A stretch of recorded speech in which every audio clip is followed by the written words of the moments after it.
Hi students, ಎಲ್ರಿಗೂ ನಮಸ್ಕಾರ. 2025-26ನೇ ಸಾಲಿನ ದ್ವಿತೀಯ PUC ಮಾದರಿ ಪ್ರಶ್ನೆ ಪತ್ರಿಕೆ 1 ವಿಷಯ ಅರ್ಥಶಾಸ್ತ್ರ. ಸೊ ಆತ್ಮೀಯ ವಿದ್ಯಾರ್ಥಿಗಳೇ, ನಿಮಗೆಲ್ಲ ಗೊತ್ತಿರುವಂತೆ ಮಂಡಳಿ ಆಲ್ರೆಡಿ ಏನು ಮಾಡಿದೆ ಅಂತಂದರೆ ಎಲ್ಲ ವಿಷಯಗಳ ಮಾದರಿ ಪ್ರಶ್ನೆ ಪತ್ರಿಕೆಯನ್ನು ತನ್ನ ವೆಬ್ಸೈಟ್ನಲ್ಲಿ ಬಿಟ್ಟಿದೆ. ಸೊ ಇದ್ರ ಬಗ್ಗೆ ಜಾಸ್ತಿ ಹೇಳೋಕ್ಕೆ ಹೋಗಲ್ಲ, ಯಾಕಂದರೆ ನಾನು ಈ ವಿಡಿಯೋದಲ್ಲಿ ನಿಮಗೆ ತಂದಿರುವುದು ಅರ್ಥಶಾಸ್ತ್ರ ವಿಷಯ. ಈ ವಿಷಯಕ್ಕೆ ಸಂಬಂಧಪಟ್ಟಂಥ ಒಂದು ಮಾದರಿ ಪ್ರಶ್ನೆ ಪತ್ರಿಕೆ ಮತ್ತು ಅದರ ಪಾಸಿಂಗ್ ಕೀ ಉತ್ತರಗಳನ್ನು ತಂದಿದ್ದೀನಿ. 5 ಮತ್ತು 6 ಅಂಕದ ಮತ್ತು 4 ಅಂಕದ ಪ್ರಶ್ನೆಗಳ ಒಂದು ಕೀ ಆನ್ಸರನ್ನು ಇನ್ನೊಂದು ವಿಡಿಯೋದಲ್ಲಿ ನಾನು ನಿಮಗೆ ಕೊಡ್ತೀನಿ. ಸೊ ಅದ್ರ ಬಗ್ಗೆ ಚರ್ಚೆ ಬೇಡ. ಈಗ ಪಾಸಿಂಗ್ ಅಂಕಗಳು ಜೊತೆಗೆ ಈ ವರ್ಷ ಯಾವುವು ಬ್ಲೂ ಪ್ರಿಂಟ್ ಪ್ರಕಾರ ಹೊಸ ಪ್ರಶ್ನೆಗಳು ಬಂದಿವೆ, ಸೊ ಆ ಪ್ರಶ್ನೆಗಳು ಯಾವ ರೀತಿಕ್ಕಿದ್ದಾವೆ, ಎಷ್ಟು ಆಳವಾಗಿದ್ದಾವೆ ಮತ್ತು ಎಷ್ಟೊಂದು ನಿಖರವಾಗಿ ಕೂಡಿರೋದ್ರಿಂದ ಆ ಪ್ರಶ್ನೆಗಳು ನಮ್ಮ ಆ್ಯನ್ಯುವಲ್ ಎಕ್ಸಾಮ್ಗೆ ಬರ್ಬೋದಾ, ಎಲ್ಲ ಪ್ರಶ್ನೆಗಳಿಗೆ ಉತ್ತರ ಈ ವಿಡಿಯೋದಲ್ಲಿ ನಾನು ಕೊಡ್ತಾ ಹೋಗ್ತೀನಿ. ಸೊ ಬನ್ನಿ, ಮೊದಲಿಗೆ ನೀವೆಲ್ಲ ಸೂಚನೆಗಳನ್ನು ಗಮನಿಸಿ. ಪ್ರಶ್ನೆಗಳ ಸಂಖ್ಯೆಗಳನ್ನು ಮಾರ್ಜಿನಲ್ಲಿ ಸ್ಪಷ್ಟವಾಗಿ ಬರೀರಿ. ನಾನು ಹೇಳಿರುವಂತೆ ಮೊದಲಿನಂಗೂ ಸೂಚನೆಗಳು ಹಾಗೆ ಬಂದಿವೆ. ಪ್ರಶ್ನೆ ಪತ್ರಿಕೆ ಏನಿದೆಯಲ್ಲ, ಅಲ್ಲಿ ಪ್ರತಿ ಪ್ರಶ್ನೆಗೆ ಉತ್ತರವು ನಿರಂತರವಾಗಿರಬೇಕು. ನಿರಂತರ ಒಂದರ ಕೆಳಗೆ ಒಂದು ಅಂತ ಇರಬೇಕು. ಎದಲ್ಲಿನ ಪ್ರಶ್ನೆಗಳಿಗೆ ಪ್ರಥಮವಾಗಿ ಬರೆದ ಉತ್ತರಗಳನ್ನು ಮಾತ್ರ ಮೌಲ್ಯಮಾಪನದಲ್ಲಿ ಪರಿಗಣಿಸಲಾಗುವುದು. ಆಲ್ರೆಡಿ ಹೇಳ್ಕೊತ ಬಂದಿದ್ದಾರೆ, ಈಗಲೂ ಹೇಳ್ತಾರೆ. ಇನ್ನು ದೃಷ್ಟಿ ವಿಕೇಚದ ವಿದ್ಯಾರ್ಥಿಗಳು ಯಾರಿದ್ದೀರಿ ಅವರಿಗೆ ಪರ್ಯಾಯವಾದ ಪ್ರಶ್ನೆಗಳನ್ನು ನೀಡಲಾಗಿದೆ. ಸೊ ನಾನು ನಿಮ್ಮ MD ಹ್ಯಾಪಿ. ನಂದೊಂದು ಸಣ್ಣ ರಿಕ್ವೆಸ್ಟ್ ಏನಪ್ಪ ಅಂತಂದರೆ, ನಮ್ಮ ಚಾನಲನ್ನು ಇನ್ನೂ ಯಾರು ಸಬ್ಸ್ಕ್ರೈಬ್ ಆಗಿಲ್ಲ ದಯವಿಟ್ಟು ನಮ್ಮ ಚಾನಲ್ ಸಬ್ಸ್ಕ್ರೈಬ್ ಮಾಡ್ಕೊಳ್ಳಿ ಅಂತ ಹೇಳ್ತೀನಿ. ಇನ್ನು ಭಾಗ ಎಗೆ ಸಂಬಂಧಪಟ್ಟಂಥ ಪ್ರಶ್ನೆಗಳನ್ನು ನೋಡ್ಕೊತ ಒಂದೊಂದಾಗಿ ಹೋಗೋಣ. ಸರಿಯಾದ ಉತ್ತರವನ್ನು ಆರಿಸಿ ಬರೆಯಿರಿ. ಸ್ಥಾನದರ್ಶಕ ತುಷ್ಟಿಗುಣ ವಿಶ್ಲೇಷಣೆಯು ತುಷ್ಟಿಗುಣವನ್ನು ಏನಾಗ್ತದೆ ಅಂಥೇಳಿ ಇಲ್ಲಿ ನಮಗೆ ಒಂದು ಪ್ರಶ್ನೆಯನ್ನು ಕೊಟ್ಟಿದ್ದಾರೆ. ನೋಡಿ, ಸ್ಥಾನದರ್ಶಕ ತುಷ್ಟಿಗುಣ ವಿಶ್ಲೇಷಣೆಯು ತುಷ್ಟಿಗುಣವನ್ನು ಅಂದರೆ ಶ್ರೇಣಿಗಳಲ್ಲಿ ವ್ಯಕ್ತವಾಗ್ತದೆ. ಯಾವುದರಲ್ಲಿ ವ್ಯಕ್ತವಾಗ್ತದೆ ರೀ? ಆಯ್ಕೆ ಸಿ ಇದೆ ನೋಡಿ, ಶ್ರೇಣಿಗಳಲ್ಲಿ ವ್ಯಕ್ತವಾಗ್ತದೆ. ಸೊ ಇನ್ನೊಂದು ನಿಮಗಿಲ್ಲಿ ನ್ಯೂ ಕ್ವಶನನ್ನು ಕೊಟ್ಟಿದ್ದಾರೆ ಅವರು, ನೀವಿಲ್ಲಿ ಗಮನಿಸ್ಬೋದು. ಸರ್ ನ್ಯೂ ಕ್ವಶನ್ ಯಾವುದು ಅಂತಂದರೆ, ನೀವಿಲ್ಲಿ ಸ್ವಲ್ಪ ಎರಡನೇ ಪ್ರಶ್ನೆಯನ್ನು ಗಮನಿಸಿ. ಕಾಬ್ ಡಗ್ಲಾಸ್ ಉತ್ಪಾದನಾ ಬಿಂಬಕ ಅಂಥೇಳಿ ಒಂದು ಸೂತ್ರವನ್ನು ಇಲ್ಲಿ ಕೊಟ್ಟಿದ್ದಾರೆ. ಯಾವ ಸೂತ್ರ ಇದು ಸರಿಯಾದ ಉತ್ತರ ಅಂತಂದರೆ ಆಯ್ಕೆ ಸಿ ಇದೆಯಲ್ಲ, Q = X1A X2B ಅಂಥೇಳಿ ಆಯ್ಕೆ ಇದೆ ನೋಡಿ, ಅದು ಸರಿಯಾದ ಉತ್ತರ ಅಂತ ಹೇಳ್ತೀವಿ. ಇನ್ನು ಒಬ್ಬ ಪುಸ್ತಕದ ಮಾರಾಟಗಾರನು ಪ್ರತಿಯೊಂದಕ್ಕೆ ಬೆಲೆ Ru20ರಂತೆ 40 ಪುಸ್ತಕಗಳನ್ನು ಮಾರಾಟ ಮಾಡುತ್ತಾನೆ. ಮಾರಾಟಗಾರನು ಒಟ್ಟು ಆದಾಯ ಎಷ್ಟು ಅಂತಂದಾಗ ಆಯ್ಕೆ ಬಿ ಇದೆ ನೋಡಿ, ಇದು ಸರಿಯಾದ ಉತ್ತರ. Ru800 ಆಗುತ್ತದೆ. 4ನೇ ಪ್ರಶ್ನೆ, RBI ನೇರವಾಗಿ ಇವರೊಂದಿಗೆ ವ್ಯವಹರಿಸುವುದಿಲ್ಲ ಅಂಥೇಳಿ ನಿಮಗೆ ಇಲ್ಲಿ ಹೊಸ ನ್ಯೂ ಕ್ವಶನನ್ನು ಕೊಟ್ಟಿದ್ದಾರೆ. ನ್ಯೂ ಕ್ವಶನ್ ಇದು ಯಾವುದ್ರಿ? ಹೊಸ ಕ್ವಶನ್. ಯಾರಿಂದ ಏನಪ್ಪ ಅಂತಂದರೆ RBI ವ್ಯವಹರಿಸುವುದಿಲ್ಲ ಅಂತಂದರೆ ಅದು ಜನಸಾಮಾನ್ಯರು ಅಥವಾ ಸಾರ್ವಜನಿಕರನ್ನು ನೇರವಾಗಿ ಅದು ವ್ಯವಹರಿಸೋದಿಲ್ಲ. ಬ್ಯಾಂಕುಗಳ ಮುಖಾಂತರ, ವಾಣಿಜ್ಯಗಳ ಮುಖಾಂತರ, ಸರ್ಕಾರದ ಮುಖಾಂತರ ಏನು ಮಾಡ್ತಂದ್ರೆ ತನ್ನ ವ್ಯವಹಾರವನ್ನು ಇಟ್ಕೋತದೆ. ಇನ್ನು 5ನೇ ಪ್ರಶ್ನೆ, ಸಾಲದ ಸುಲಭ ಲಭ್ಯತೆಯು ಇದನ್ನು ಉತ್ತೇಜಿಸುತ್ತದೆ ಅಂತಂದರೆ ಆಯ್ಕೆ ಬಿ ಇದೆ ನೋಡಿ, ಹೂಡಿಕೆಯನ್ನು ಉತ್ತೇಜಿಸುತ್ತದೆ. ಹಾಗಾಗಿ ಇಲ್ಲಿ ನಿಮಗೆ 3 ಪ್ರಶ್ನೆಗಳು ಹಳೆಯದಾಗಿದ್ದರೂ ಸಹ 2 ಪ್ರಶ್ನೆಗಳು ನ್ಯೂ ಆಗಿವೆ. ಸೊ ಅವುಗಳನ್ನು ನೀವು ಇಲ್ಲಿ ಗಮನಿಸ್ತಾ ಹೋಗ್ಬೇಕು. ನ್ಯೂ ಕ್ವಶನ್ಗಳು ಯಾವ ಇದ್ರೂ ಅವು ಮರಳಿ ಎಕ್ಸಾಮ್ನಲ್ಲಿ ಕೇಳುವಂಥ ಸಾಧ್ಯತೆ ಇರ್ತದೆ. ಇಲ್ಲಿ ಬಿಟ್ಟ ಸ್ಥಳಕ್ಕೆ ಕೊಟ್ಟಿರುವಂಥ ಏನಪ್ಪ ಅಂತಂದರೆ ಆವರಣದಲ್ಲಿ ಸರಿಯಾದ ಉತ್ತರಗಳನ್ನು ಕೊಟ್ಟಿದ್ದಾರೆ. ಅಲ್ಲಿ ನೀವೇನು ಮಾಡಬೇಕು, ಆ ಆವರಣದಲ್ಲಿ ಯಾವ್ಯಾವಿದೆ ಅಷ್ಟು ನೀವೇನಪ್ಪ ಅಂತಂದರೆ ಇಲ್ಲಿ ಬರಿತಾ ಹೋಗಬೇಕು. ಪ್ರಶ್ನೆಗಳನ್ನು ಗಮನಿಸ್ತಾ ಹೋಗಿ. ವಾಸ್ತವಿಕವಾಗಿ ಎಲ್ಲ ಆರ್ಥಿಕತೆಗಳು ಏನಾಗಿರ್ತವೆ ರೀ? ಮಿಶ್ರ ಆರ್ಥಿಕತೆ ಆಗಿರ್ತವೆ. ಇದು 1ನೇದಾಯಿತು. ಇನ್ನು ನೆಕ್ಸ್ಟು 7ನೇದು, ಬಯಕೆಗಳನ್ನು ತೃಪ್ತಿಪಡಿಸುವ ಸರಕಿನ ಸಾಮರ್ಥ್ಯ ಅಂತ ಕರೀತಾರೆ. ಯಾವುದ್ರಿ? ತುಷ್ಟಿಗುಣ ಇದೆ ನೋಡಿ, ತುಷ್ಟಿಗುಣ ಅಂತ ಕರಿತೀವಿ. ಇನ್ನು 8ನೇದು, ಶ್ರಮದ ಬೇಡಿಕೆ ಮತ್ತು ಪೂರೈಕೆ ರೇಖೆಗಳು ಪರಸ್ಪರ ಛೇದಿಸುವ ಬಿಂದುವಿನಲ್ಲಿ ಡ್ಯಾಶ್ ಅಂತ ಕೊಟ್ಟಿದ್ದಾರೆ. ಹಾಗಾದರೆ ಅದು ಕೂಲಿ ದರ ಅಂತ ಕರಿತೀವಿ. ಯಾವ ದರ ರೀ? ಕೂಲಿ ದರ ನಿರ್ಧಾರವಾಗ್ತದೆ. ಒಂದು ಉದ್ಯಮ ಘಟಕವು ಮಾಡಿದ ನಿವ್ವಳ ಕೊಡುಗೆಯನ್ನು ಅದರ ಡ್ಯಾಶ್ ಎನ್ನುತ್ತೇವೆ ಅಂತಂದರೆ ಮೌಲ್ಯವರ್ಧನೆ ಅಂತ ಕರಿತೀವಿ. ಯಾವುದ್ರಿ? ಮೌಲ್ಯವರ್ಧನೆ. ಈ ಒಂದು ಮೌಲ್ಯವರ್ಧನೆಯನ್ನು ಕರಿತೀವಿ ನಾವು. ಇನ್ನು ನೆಕ್ಸ್ಟ್ ನಾನು ಮುಂದುವರೆದಂತೆ, ದೇಶೀಯ ಕರೆನ್ಸಿ ರೂಪದಲ್ಲಿನ ವಿದೇಶಿ ಕರೆನ್ಸಿಯ ಬೆಲೆಯು ನೋಡಿ ಹೆಚ್ಚಾಗುವುದನ್ನು ದೇಶೀಯ ಕರೆನ್ಸಿಯು ಡ್ಯಾಶ್ ಎಂದು ಕರೆಯುತ್ತೇವೆ. ಹಾಗಾದರೆ ಅದು ಕುಗ್ಗುವಿಕೆ ಅಂಥೇಳಿ ನಾವು ಉತ್ತರವನ್ನು ಸರಿಯಾದ ರೀತಿಯಲ್ಲಿ ಬರಿಬೋದು.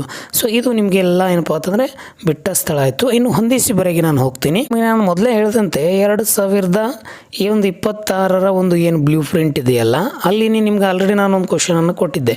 ಯಾವ ಕ್ವಶನ್ ಅಂತಂದರೆ ಪೂರಕ ಸರಕುಗಳು, ಏನು ಪೂರಕ ಸರಕುಗಳಿದೆ ಇದು ಕ್ವಶನ್ ನಿಮಗೆ ಕಡ್ಡಾಯವಾಗಿ ಬಂದೇ ಬರ್ತದೆ ಅಂಥೇಳಿ.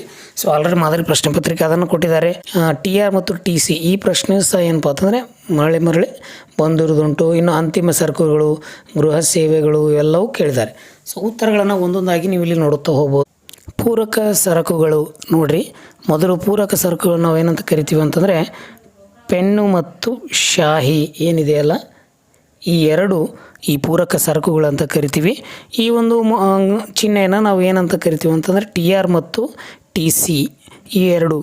ಮತ್ತು ಗೃಹ ಸೇವೆಗಳು ಅಂತ ನಿಮ್ಗೆ ಗೊತ್ತಿರಲಿ, ಈ ಹಣರಹಿತವಾಗಿ ಏನು ಬಂಡವಾಳ ಆಗಲಿ ಅಥವಾ ವಿನಿಮಯಕ್ಕೆ ನಾವೇನು ಕರಿತೀವಿ ಗೃಹ ಸೇವೆಗಳಂತ ಕರಿತೀವಿ.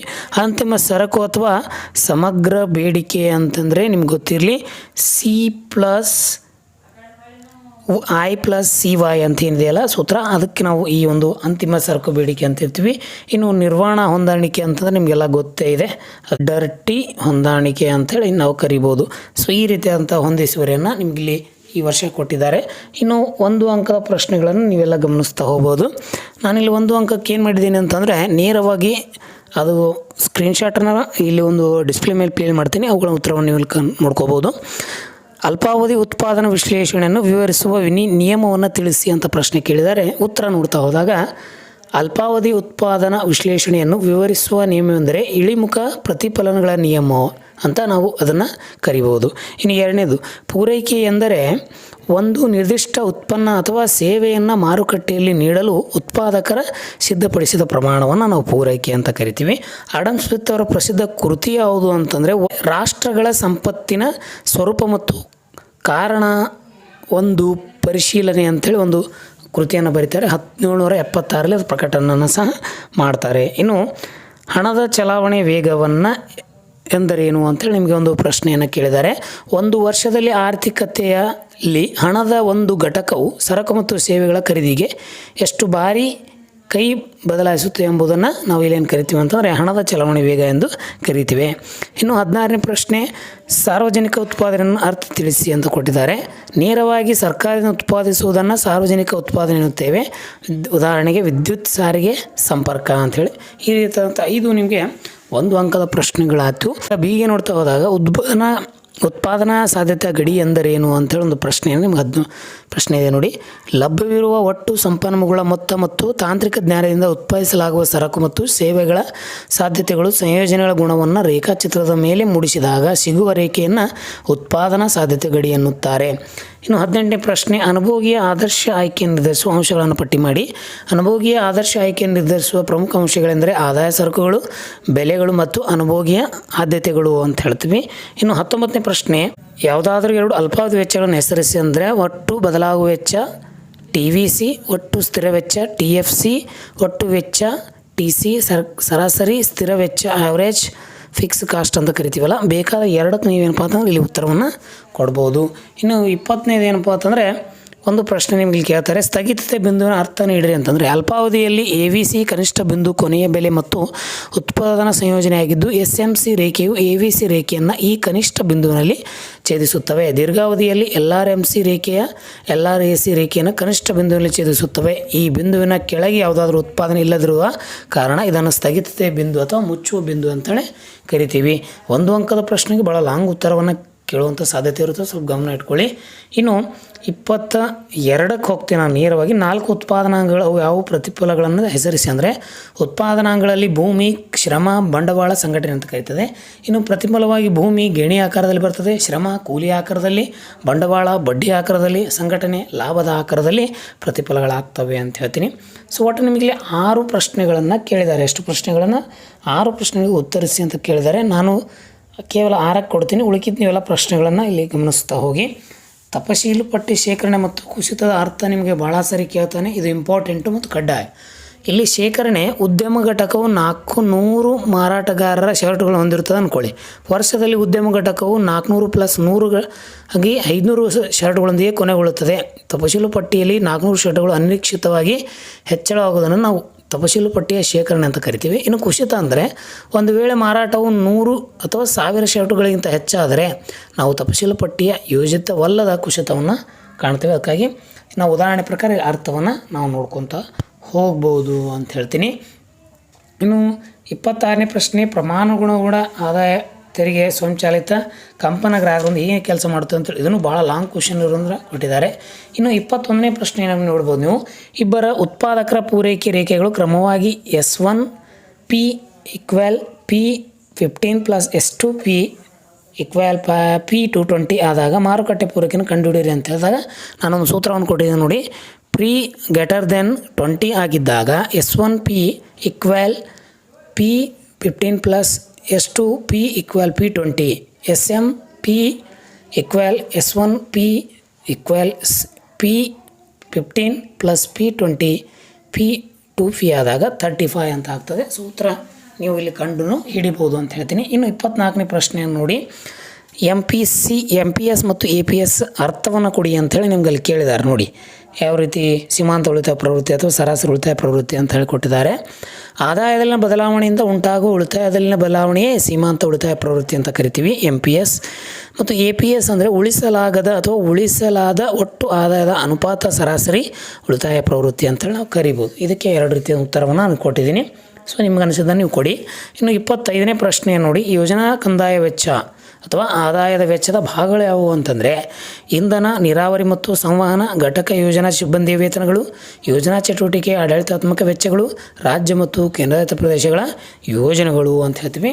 ಸೊ ನಿಮಗೆ ಇಲ್ಲಿ ಒಟ್ಟು ನಾನೇನು ಮಾಡಿದ್ದೀನಿ ಅಂತಂದರೆ ಪಾಸಿಂಗ್ ಅಂಕಗಳನ್ನ ಇಲ್ಲಿ ತೆಗೆದುಕೊಂಡು ಬಂದಿದ್ದೀನಿ. ಸೊ ಇನ್ನು ಮುಂದಿನ ಪ್ರಶ್ನೆಗಳನ್ನು ನಾನು ಇನ್ನೊಂದು ವಿಡಿಯೋದಲ್ಲಿ ನಿಮಗೆ ಕಂಪ್ಲೀಟಾಗಿ ಏನಪ್ಪ ಅಂತಂದರೆ ಕೊಡುವಂತಹ ಮಾಹಿತಿಯನ್ನು ಕೊಡ್ತೀನಿ ಅಂತ ಹೇಳ್ತೀನಿ. ಸೊ ಎಲ್ರಿಗೂ ಧನ್ಯವಾದಗಳು, ನಮಸ್ಕಾರ.